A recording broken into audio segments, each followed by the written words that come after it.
So nandito tayo sa plantation natin ng silikot at saka saging. So namulaklak na yung mga silikot natin. Yan.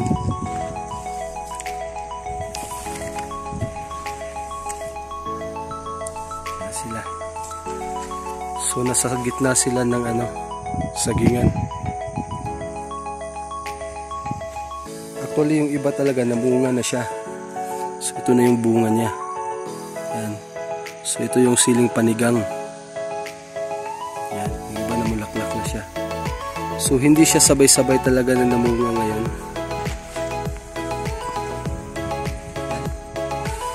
So estimated natin to, baka nasa 8,000 na puno to ng sili. Kasi mula dito hanggang doon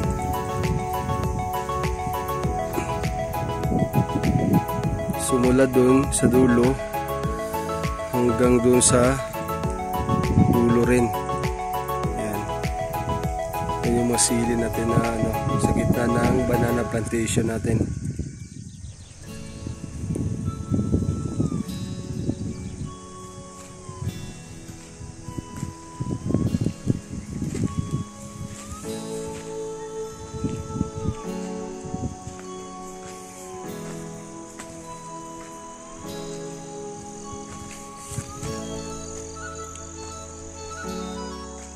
So pag harvest time, dito natin siya sa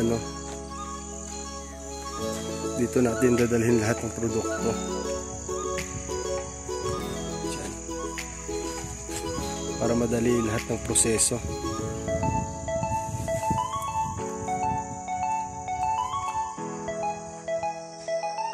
So malaki na rin yung dito banda na natin sibuyas.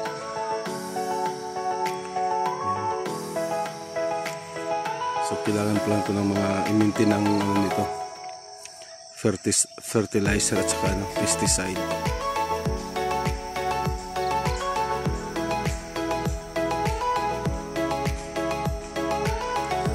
Tapos dito naman banda yung saging natin malalaki na rin. Tapos katabi niya yung mga siling panigang o silikot sa amin. Yan yung gitna niya, yan yung mga sili.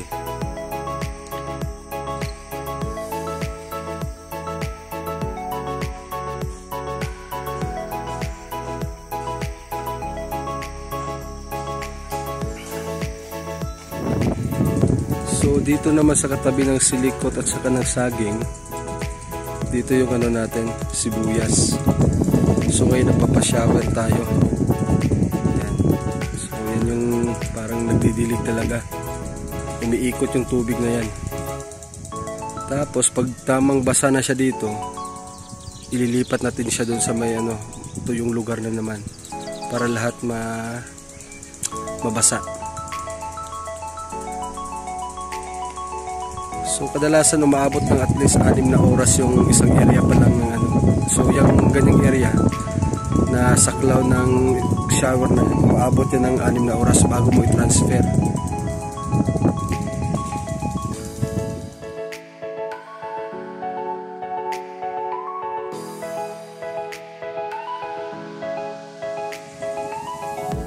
So kahit nandito sa bukid, may naglalako pa rin dito ng ice cream. So ito 10 pesos lang to dito. So pumili tayo, cravings natin. Isa to sa cravings natin, sweets. So ito durian ata to at saka ubi flavor. Sarap niya. Kain tayo.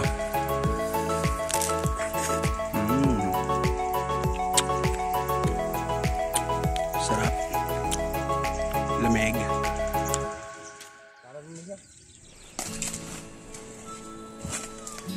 So harvest time ni ngayon ni Mr. Sai ng cabbage.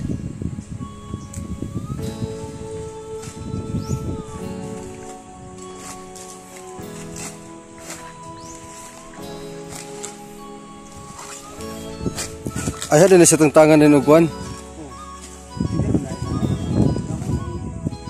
makaya tamnan naman kita na nila ina nila. Lagi ang dahon ng hospital.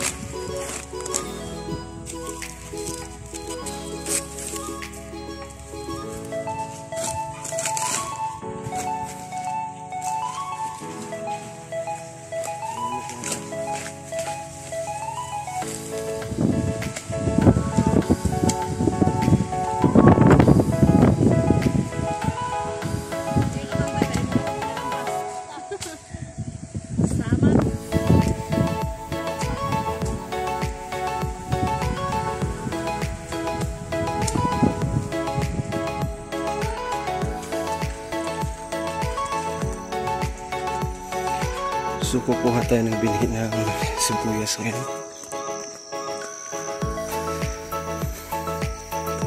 So medyo malayo yung kukunan natin. Tatawid pa tayo ng ilog.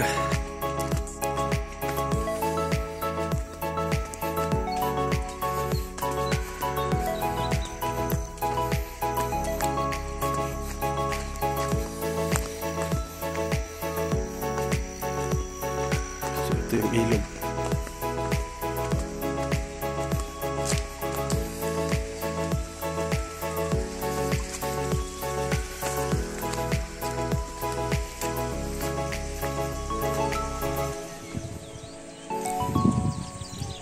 So ito na yung nabili nating mga binhi ng sibuyas.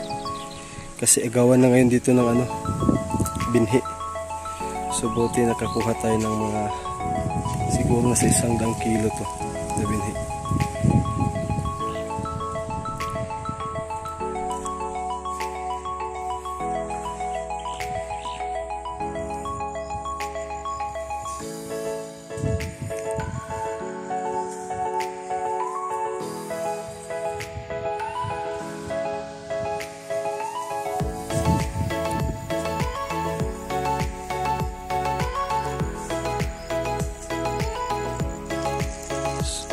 So guys, nagpapakain tayo ng tilapia kanina. So may mga nanganak na rin. Pero nandun sila banda. Sa bandang mababaw. Yan, natabunan sila ng water lily. Tapos dito yung mga malalaki na. Yan, busog na sila. Hindi na sila masyadong kumakain.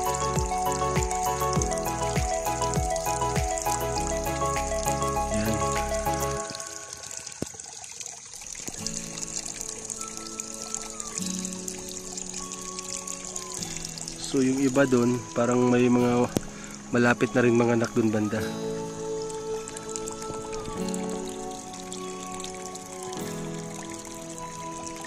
So yung iba, nandito sa ilalim ng water lily.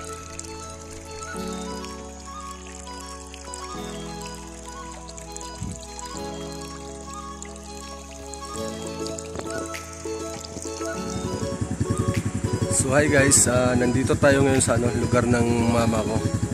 Actually dito ako pinanganak sa lugar na to. So papunta tayo doon ngayon sa pati yung ancestral house ng pamilya namin. So samahan niyo po ako sa buong araw na to. So actually nakamotor tayo ngayon.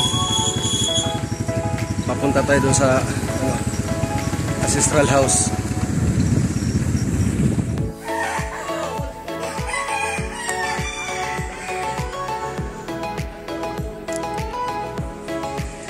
So nandito tayo sa farm ng pinsan ko. Dati din siyang OFW. So ito pala yung ancestral house namin dito sa Talisayan.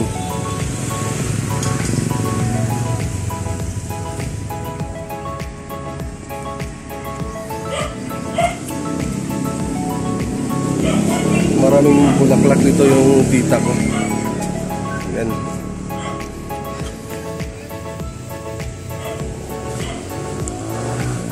So dalawang palapag yung yung ancestral house.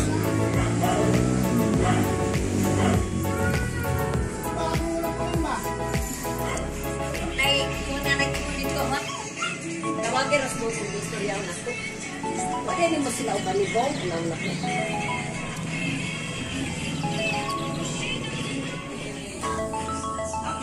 So ito pala yung lola ko, si Marina Pilais.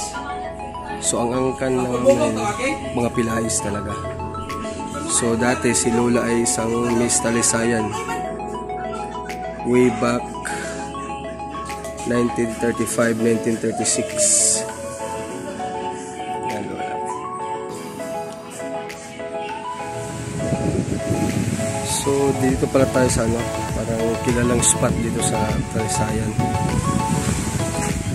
So yan yung Sipaka.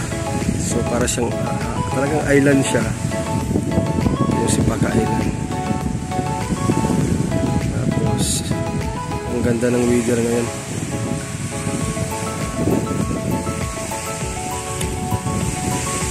Tapos ito yung plaza.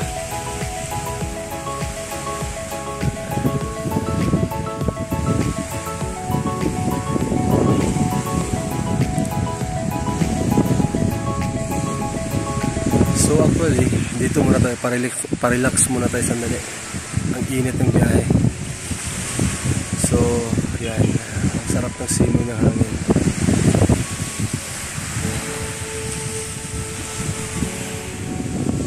So, pauwi na tayo. Napadaan tayo dito sa ano, Binuangan. So, isa to sa mga town dito sa amin. So, dyan, may ano, may shrine dyan ng Our Lady of Lourdes.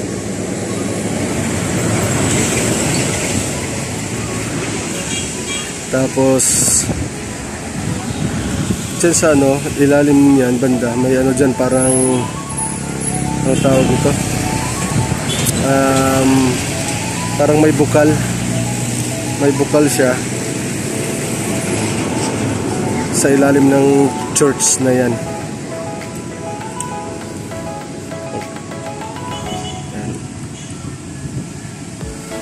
Tapos dito naman banda sa ano, side na to, yan puro yan puno. Ayan.